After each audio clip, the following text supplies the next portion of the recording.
Sí, uno de los grandes problemas de los padres y las familias de niños o personas con TEA llega a la hora de comer. La alimentación y los trastornos alimentarios vienen acompañados muchas veces del diagnóstico en TEA. Precisamente hoy abordamos la cuestión alimentaria en nuestro canal. Bienvenidos.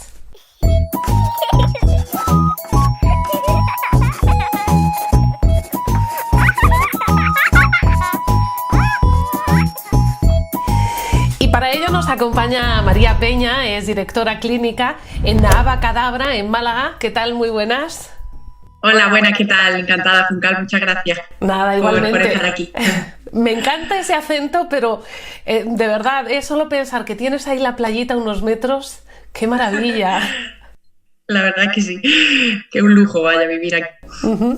Como digo, claro, yo por mí estaría todos los días en los chiringuitos de Málaga comiendo mucho espetito, pero lamentablemente, como muchos de los papás de niños con TEA, eso puede resultar un poco complicado porque mi hijo tiene trastorno alimentario.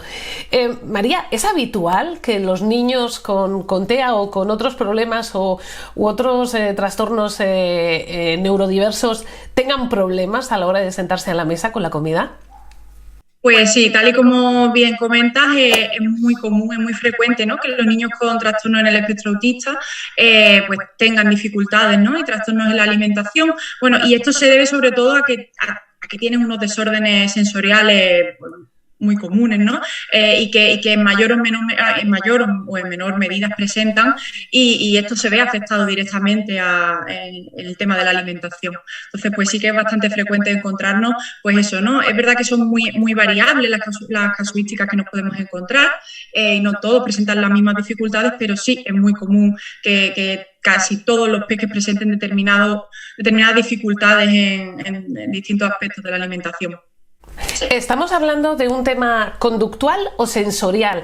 Porque sabemos que también todo lo que tiene que ver con lo sensorial está muy alterado, o suele estarlo en las personas con TEA. Sí. Bueno, a ver, al final creo que está todo un poco relacionado, ¿no? Siempre cuando se presentan conductas inapropiadas es porque finalmente hay algún estímulo aversivo que se ha presentado, ¿no?, que hace que se provoque esa conducta inapropiada, ¿no? Entonces, bueno, pues es verdad que está todo como muy relacionado. Probablemente uno de esos estímulos aversivos puede ser el tema sensorial, ¿no?, a nivel de pues, hipersensibilidad o hiposensibilidad ante determinados olores, sabores, texturas.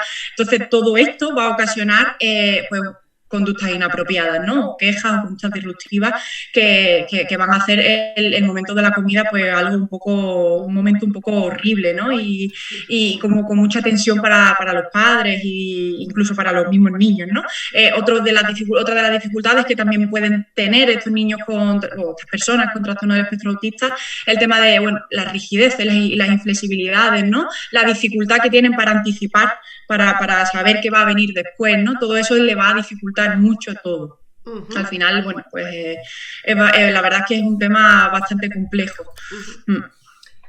¿Y este problema con la alimentación continúa en la edad adulta en la persona con TEA? Bueno, al final yo pienso que no por crecer muchas veces los problemas van a desaparecer, ¿no? Es verdad que no se puede generalizar y que podemos encontrarnos ocasiones o casos en los que haya padres que no tengan, bueno, que hayan tenido una experiencia buena y que cuando el niño haya comprendido más o tenga más, eso, entienda un poco más, pues haya a lo mejor conseguido algo, ¿no?, algún objetivo, algún logro más con la alimentación. Pero yo creo que no por el hecho de crecer va a determinar que ese niño o esa persona vaya a no tener problemas en la alimentación, ¿no? Porque muchas veces yo creo que el nivel, estamos muy acostumbrados a pensar que cuando crecemos, ¿no?, o cuando la persona crece, vamos a tener como, pues, vamos a comprender más, vamos a entender más, entonces todo eso nos va a llevar, pues, a tener más habilidades y a poder pensar, a poder, pues, que puedas comunicar mejor y poder decir, vale, pues quiero, no quiero, venga, pruebo un poquito, no pruebo un poquito, ¿no? Esto muchas veces ocurre, pero con el desarrollo típico. Cuando estamos ante un desarrollo un desarrollo atípico, un trastorno en el desarrollo, a veces no sucede así, ¿no? A veces cuando es más mayor no tiene por qué saber más o no tiene por qué comprender más, y además puede hacerse más complejo, ¿no? Porque al final tiene más experiencia de llevar a cabo un patrón de la alimentación determinado que puede hacer que esto luego pues sea mucho más difícil modificarlo, por el simple hecho de llevar muchos años y mucha experiencia a lo largo de la vida haciendo un determinado, comiendo un determinado alimento o en un determinado contexto o haciéndolo de una determinada manera. Entonces yo creo que cuanto antes se intervenga, mucho mejor, que no hay que esperar a nada. Y María, ¿cuál es la diferencia entre un niño que come mal y un niño con trastorno alimentario? Vale, pues buena pregunta, porque bueno, es verdad que hay que diferenciar, ¿no? De primera yo creo que el comer mal tendríamos que pensar qué es comer mal, ¿no? Porque muchas veces lo que nos pasa es que generalizamos y no somos muy precisos a la hora de hablar y es verdad que, bueno, comer mal a lo mejor para mí puede ser que el niño esté dando vueltas y que coma dando vueltas por el salón, o comer mal puede ser que no coma verdura o que no coma fruta. Entonces yo creo que lo que sí tenemos que pensar es en definir bien qué le pasa, ¿no? O qué problemas tiene ese niño, ¿no? Para luego, a partir de ahí, poder intervenir.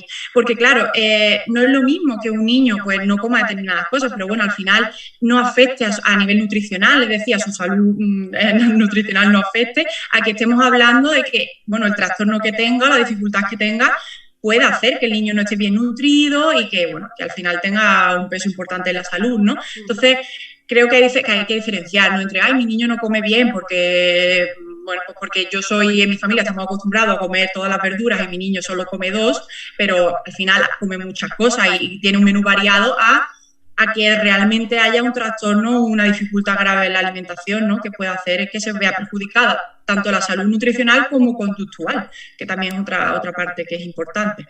María, entiendo que esa valoración solo la puede hacer un profesional. ¿Qué tipo de profesional? Bueno, al final yo creo que es verdad que entiendo que cuando intervenimos con una persona, incluso con TEA, ¿no? Nosotros, por ejemplo, somos especialistas en eso, en trabajar con niños con trastorno en el desarrollo, en concreto con niños con trastorno del espectro autista, y conocemos pues ciertas técnicas o ciertos aspectos que funcionan a la hora de incorporar nuevos alimentos o de trabajar con ellos, ¿no? Entonces creo que no es tanto un especialista concreto de una disciplina concreta, sino que esté especializado, ¿no? en cómo hacer, al final no deja de ser lo mismo cómo enseñarle a un niño, ¿no? Otro determinado aspecto, sino, bueno, al final es verdad que tienes que tener un conocimiento sobre la alimentación y sobre cómo afectan o cómo debes introducir determinadas texturas y como tal. Sí que creo que tienes que estar un poco especializado en ese tema, obviamente, pero no necesariamente tiene o sea, no hay, bueno, pues tiene que ser un logopeda o un tal, creo que hay que tener conocimiento y estar especializado en este ámbito, ¿no? Y es verdad que muchas veces a las familias pues les viene un poco grande, ¿no? Porque al final, bueno, pues tu hijo no sabe muy bien qué hacer, es normal, ¿no? Al final la familia, los madres o los padres no son terapeutas. Entonces, bueno. Pero hay luz al final del túnel, quiero decir. Mi hijo, por ejemplo, que come nada, 3 cosas, 4 cosas, es inflexible a los cambios y a veces incluso a las marcas, solo come el pan de la parte de abajo y un determinado pan. ¿Esto tiene solución? ¿Cuál es la solución, si es que la hay? Claro, yo pienso que siempre todo tiene solución, ¿no? Y que al final, bueno, como dice el doctor Ibarlovas, ¿no? Que es como si el niño no aprende de la manera que tú le enseñas, no enséñale de la manera que aprende, ¿no? Pues esto es un poco igual. Si al final no lo estamos consiguiendo como lo estamos haciendo, tendremos que probar de otra manera para ver si realmente llegamos llegamos a cambiar algo, ¿no? Y a que haya un aprendizaje en el niño. Y bueno, al final lo que sí creo que es importante es tener claro, primero, hacer un análisis bien de qué está pasando, de asegurarnos bien de qué come, de por qué no come esto, de hacer bien un registro de todo, de qué es lo que le pasa, ¿no? Que a lo mejor pues, se puede tratar de inflexibilidad, se puede tratar de dificultades sensoriales, de hipersensibilidad, o de simplemente hay niños pues que no toleran comer determinados alimentos por el color o por la textura o simplemente porque en el plato haya diferentes alimentos y no sean iguales, ¿no? Y no tengan un color similar. Entonces, bueno, para poder intervenir, es verdad que, bueno, al final cada caso, o sea, al final no podemos generalizar y hay que individualizar mucho. Entonces, es verdad que, bueno, siempre se pueden dar unas pautas, unas recomendaciones generales, pero es cierto que hay que individualizar, ¿no? Y para poder hacerlo, para poder intervenir, creo que lo más importante es eso, ¿no? Es atender a la casuística que tenemos delante y detallar exactamente qué es lo que pasa para a partir de ahí pues poder ofrecer las estrategias necesarias para ese niño, ¿no? María, y en esto María, y en esto funciona el método tradicional, el método de la abuela que todos hemos escuchado de niños y que normalmente se aplica también a los neurotípicos, el ya comerá cuando tenga hambre, si no lo come lo cena y si no lo desayuna por la mañana. Bueno, yo creo que esto no funciona, yo creo, con nadie, ¿no? Ni con niños típicos, ni con... Pero es verdad que cuando nos encontramos con niños con estas dificultades tan grandes en muchos sentidos, en el aprendizaje y en muchos ámbitos del desarrollo, creo que lo que tenemos que hacer es lo contrario a esto, ¿no? O sea, lo que hay que hacer al final es convertir ese momento de comida en algo agradable, en un momento guay para el niño y que lo emparejemos con un estímulo que al final al niño le guste ese momento, ¿no? Porque al final lo que acaba pasando muchas veces es que el niño acaba emparejando ese momento de la comida como un momento horroroso. O sea, el que lo pasa mal, el que muchas veces incluso donde no hay ni una comida por delante, pero ya está el niño pasándolo mal, porque sabe lo que viene, sabe lo que va después. Entonces, creo que bueno, lo primero que hay que hacer es hacer eso, ¿no? Es convertir ese momento en algo que disfrute el niño y que se lo pase bien. Y ya a partir de ahí, pero creo que lo contrario, o sea, no podemos hacer obligarlo porque al final creo que no vamos a conseguir nada. Es muy complicado que consigamos que el niño coma y que al final tolere los alimentos que no vamos a conseguir nada por ese lado. Y al final muchas veces creo que puede ser un poco contradictorio porque si hacemos eso, también estamos haciendo que el niño pues, no esté bien nutrido, también un padre no va a aguantar en no darle de comer a un niño, por tanto al final estamos reforzando, ¿no? Eso que va a empezar, al final le vamos a dar lo que el niño se come, porque va a tener que comer, porque al final es algo... Entonces, bueno, creo que ahí no tenemos que buscar otro tipo de soluciones. Y me gustaría preguntarte también, María, por los casos más extremos, porque realmente nos encontramos con niños que prácticamente no comen nada, no comen sólidos, por ejemplo, o comen solo una cosa. Yo he conocido el caso de un peque que solo come pan.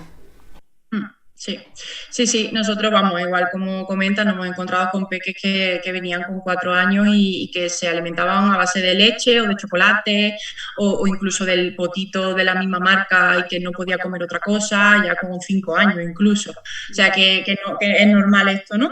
Entonces, bueno, es verdad, al final estos niños tienen una hiperselectividad de la alimentación y esto puede hacer que muchas veces el problema venga incluso cuando pasan de la leche materna a la papilla, incluso a partir de la papilla empieza otro problema cuando queremos introducir los sólidos.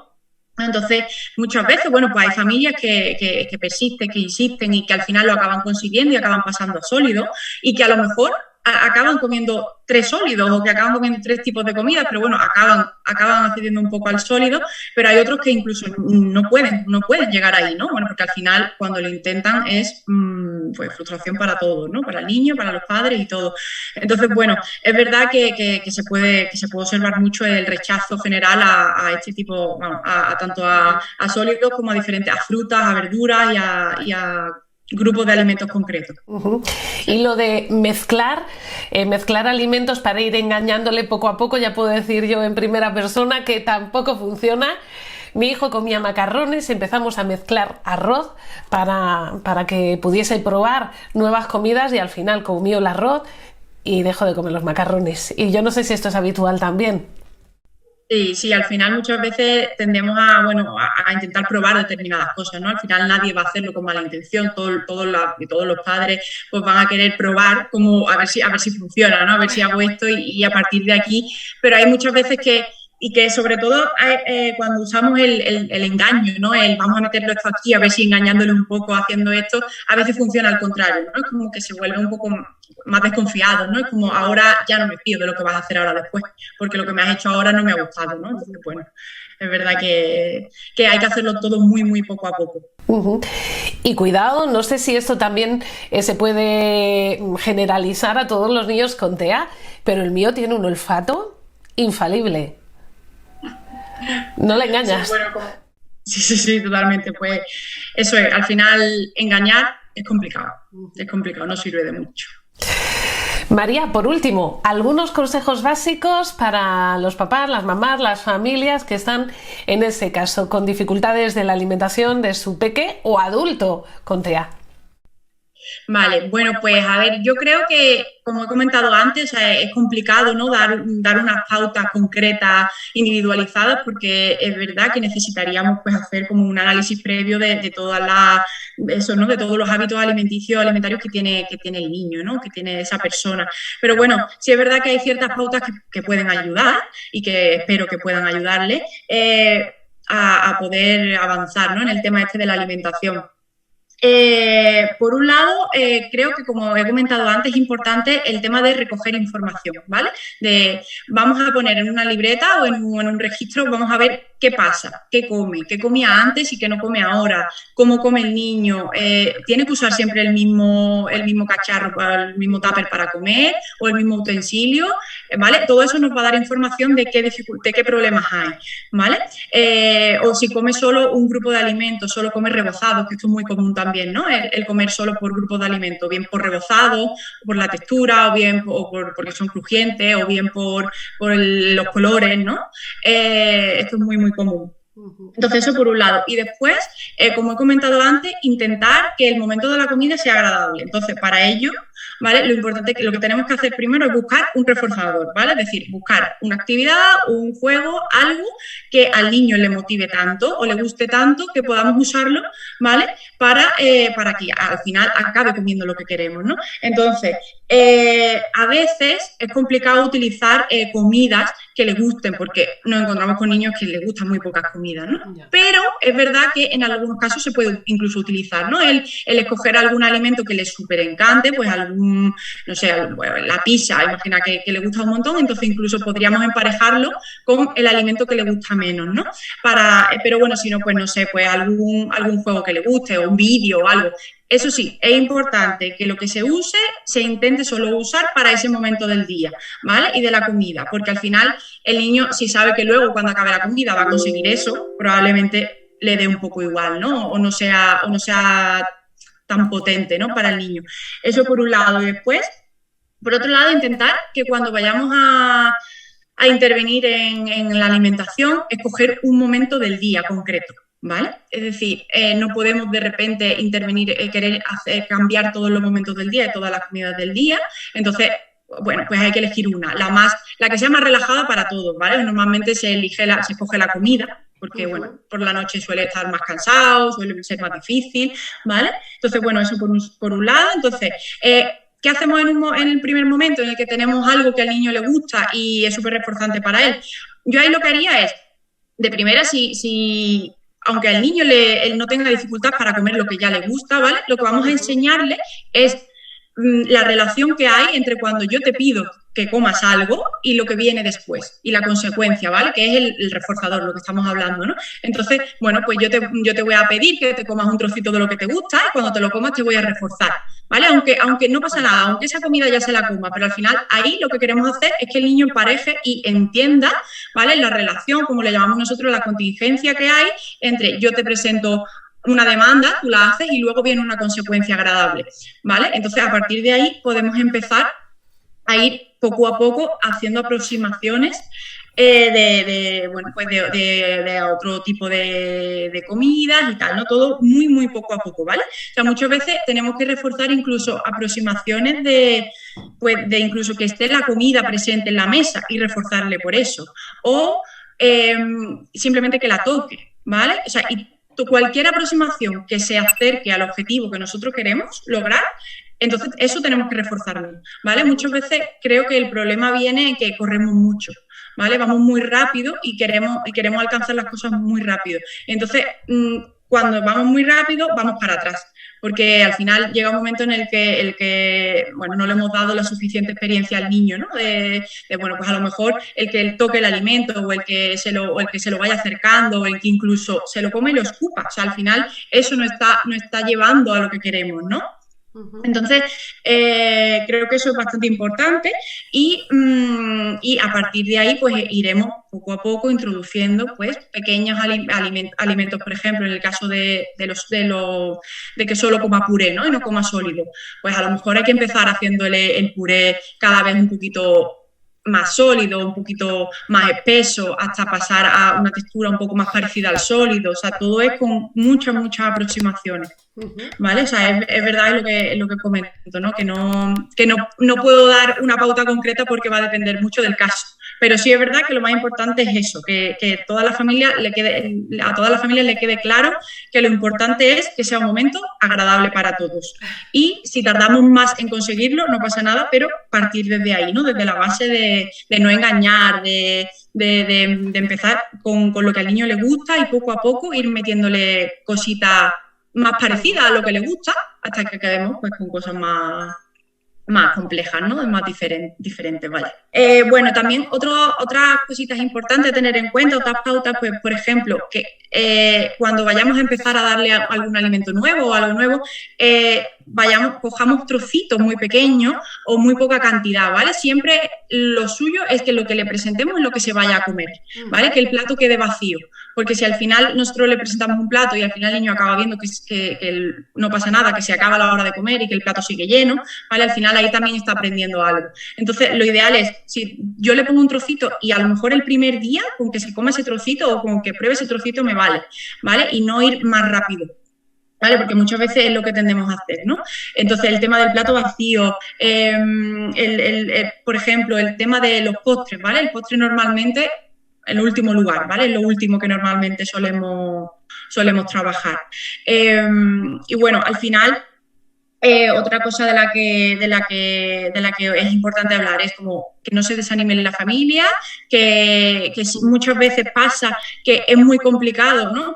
Muchas veces es importante que se empiece como una terapia por el tema de que se intervenga o intervenga un profesional, no por nada, sino porque al final ese niño tiene mucha experiencia con esa familia, ¿no? Con esa madre, con ese padre. Entonces, muchas veces el romper ese estímulo, ¿no? Ese emparejamiento que tiene el niño de lo que ha pasado, de la experiencia que tiene, va a facilitar el entrar por otro lado, ¿no? Porque al final, bueno, pues... Entonces, muchas veces empezamos desde ahí y luego vamos pasando a la familia. Una vez que ya está más o menos superado y que, bueno, que hemos conseguido algún objetivo o tenemos algún logro, pues entonces ya le pasamos un poco a la familia que vaya viniendo y que vaya haciendo lo que nosotros vamos haciendo. Pero sí. Pues según veo, mucha paciencia y respeto también a los tiempos de los peques o de las personas con TEA. Todo se consigue, pero poquito a poco. María, ha sido un placer. Muchísimas gracias por habernos acompañado desde Málaga, desde la Asociación Abacadabra. Ha sido un placer y hasta pronto. Muchas gracias, Juncal, a ti. Nosotros, ya sabéis, continuamos con más vídeos en Tuitea. Estamos en redes sociales, Mundo Tuitea, en Instagram y Tuitea en Facebook y en nuestro canal de YouTube.